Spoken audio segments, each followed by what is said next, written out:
Nous allons à présent ouvrir une page culture avec nos prochains invités. Deux festivals, l'un dédié à la musique, l'autre à la bande dessinée, vont se dérouler ce week-end dans les Yvelines. Juste avant, les images de la répétition de la compagnie Bulle de Zinc pour les Journées du Patrimoine, qui est la compagnie qui prépare un rendez-vous insolite. Alice Gastine nous l'explique. C'est parti. Eh bien, Histoire du lieu ou comment noyer le poisson. Cette compagnie de théâtre nantaise va nous faire redécouvrir Saint-Quentin en Yvelines lors d'une visite pour le moins atypique entre histoire et humour. On est dans plein de registres différents. Moi, j'aime bien changer de registre à chaque spectacle et celui-là c'était d'aborder la ville sur un ton humoristique, quoi. De relire la ville sous un angle absurde en mêlant le vrai et le faux. Donc nous on vient sur le site, sur la ville, on se renseigne sur l'histoire du lieu, d'où le titre.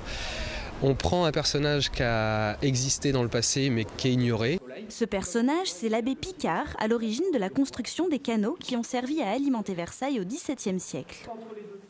comment se laver et faire sa lessive quand on a plus d'eau? Eh bien, la solution de l'abbé Picard, messieurs, dames, la voilà. La grille, hein, on la voyait pas tout à l'heure, mais là on la voit bien. 5 visites gratuites sont organisées samedi et dimanche à l'occasion des Journées du Patrimoine. Alors rendez-vous devant le musée de la ville à Montigny pour tenter de démêler le vrai du faux.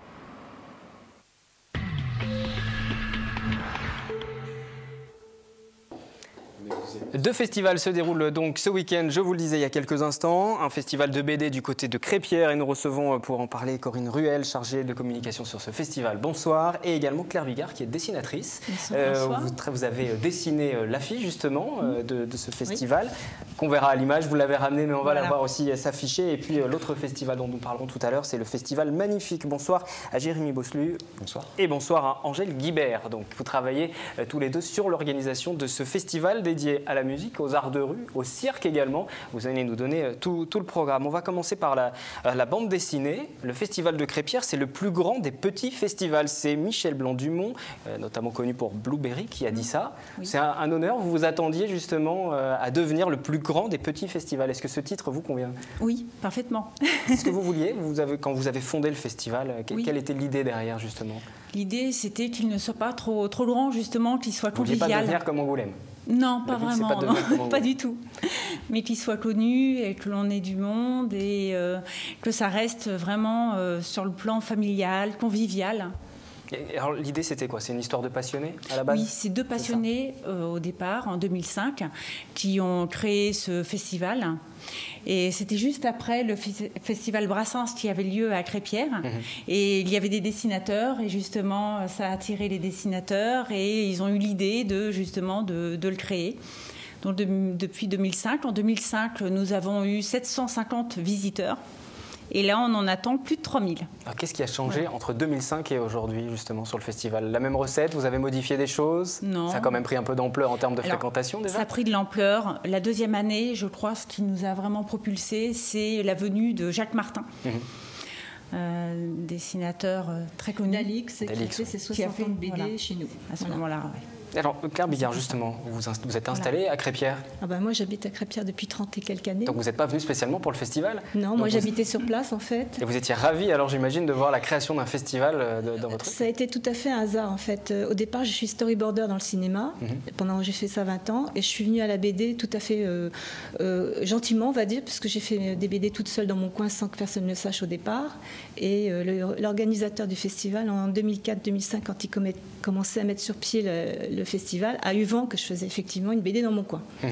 Donc il est venu me voir et puis après il m'a dit il faut absolument que tu montres tes planches aux dessinateurs qui vont venir, en l'occurrence Michel Blanc-Dumont que j'ai rencontré justement la première année et qui m'a fortement encouragée à continuer. Donc c'est le festival à Crépierre qui vous a permis ensuite, qui vous a lancé en tout cas. Je remercie Daniel Agazzini effectivement qui est toujours mon mentor, qui se charge de faire ma publicité et ma promotion dans beaucoup de festivals et maintenant à charge de revanche je lui ramène des dessinateurs parce que je vais dans beaucoup de festival, ce qui me permet moi de ramener des gens maintenant à Crêpière pour que ça continue à Et vous êtes invité d'honneur. Et oui, cette année. Et vous allez présenter alors, cette année, je une présente... bande dessinée, notamment en particulier, c'est le 3e tome. Voilà. Non, pas du tout. En fait, ça, c'est les 2 premiers tomes que j'ai sortis donc, en 2009. Donc il y a Méprise. Méprise, on va en voir l'une des couvertures qui va s'afficher à l'écran. Ça, c'est les 2 tomes sur lesquels vous avez travaillé. On va voir la couverture. Et puis, il y en a un autre aussi, un autre ouvrage. La nouveauté que je sors cette année, justement, au sein du festival, qui est en prime pour time, Méprise comme on dit. qui s'affiche, excusez-moi. Et puis après, on va voir justement le casque d'Agris qui va s'afficher également et les quelques planches qui en étaient tirées. Là, la sortie sera faite au moment du festival. Première pour le 15. sortie à Crêpière, officielle, puisque la BD est sortie le 12 septembre en national. Le casque d'Agris, voilà. Et puis les quelques planches donc, que vous avez aperçues tout à l'heure. Ce festival, justement, vous le positionnez comment par rapport aux autres? Par rapport à Angoulême tout à l'heure qu'on a évoqué. C'est bien qu'il y ait comme ça des petits festivals aussi qui gravitent autour d'Angoulême tout au long de l'année? Oui, je considère que Crêpière n'est pas un petit festival en termes de notoriété. Le plus grand des petits. C'est un moyen pour nous maintenant. Parce que moi, je suis invitée à des plus petits que ça. Et disons que Crêpière maintenant commence à devenir dans les moyens. Ça devient quand même important. Maintenant, on n'a aucun intérêt effectivement à organiser comme Saint-Malo ou Angoulême, parce que d'abord, on n'a pas la capacité de recevoir, très honnêtement. On est une petite commune de 1500 habitants, donc on n'a rien à voir avec une grande ville. On n'a pas les subventions que draine un festival comme Angoulême. Mais en même temps, il faut reconnaître quand même que c'est un festival qui vit grâce à des sponsors, au département bien sûr et à la mairie qui nous aide, mais surtout par des sponsors. Donc, contrairement à certains gros festivals qui, eux, sont soutenus par des maisons d'édition, nous, par contre, on n'a pas ce phénomène-là. Ça doit agiter un petit peu la ville tout de même, d'un coup. La ville, le petit village qui devient le centre d'intérêt pendant un week-end. Et justement, donc on est une équipe d'organisateurs, Daniel Agazini, Isabelle Baudin, François Bigard, et d'autres, et une trentaine de bénévoles. Voilà. Donc, et des Crêpièrois qui vont être présents, qui vont venir. Toute la ville. Ah oui, ça mobilise. Et en plus, ce week-end, il y aura un peu de bruit, puisqu'on aura le samedi après-midi, le dimanche après-midi, un défilé de Harley Davidson. Oui, parce que donc, la thématique, on ne l'a pas précisé, mais la thématique de cette édition 2012, c'est moto. Voilà. Et pourquoi alors? Il y a beaucoup de motards parmi les ou de... J'en fais partie, puisque ça fait 30 ans que j'en fais, à titre individuel. C'est un festival conçu pour vous, fait pour vous sur mesure. Là, c'était du sur mesure, et la BD. Parce que j'ai longtemps travaillé aussi dans le monde de la moto, et effectivement, je rejoins là les 2 pôles d'attraction pour moi, la moto et le dessin. Alors quand vous voyez justement que sur ce festival, qui aujourd'hui est devenu un festival moyen, on va le situer comme ça, qui a évolué, c'est dû à quoi aussi? C'est dû au fait que la bande dessinée attire aussi de plus en plus de monde? Alors il y a un engouement en ce moment sur la bande dessinée. Il faut préciser qu'on est passé dans le 9e art il n'y a pas très longtemps. Donc effectivement, moi dans tous les festivals où je vais, il y a de plus en plus de gens qui sont intéressés, et toute génération, ça me fait plaisir. Et cette évolution de la BD, vous la voyez comment aussi? Il y a eu une évolution dans le style ces dernières années? Est-ce que ça a changé? Il y a eu un moment où il y a eu une concurrence avec les bandes dessinées japonaises, les mangas. On ne parlait plus de la BD classique, franco-belge. Moi, je vais vous parler... Il y a un retournement de situation. Oui, je vais vous parler de ce que je ressens, de ce que je vois. Parce qu'après, d'autres dessinateurs peuvent avoir un sentiment différent.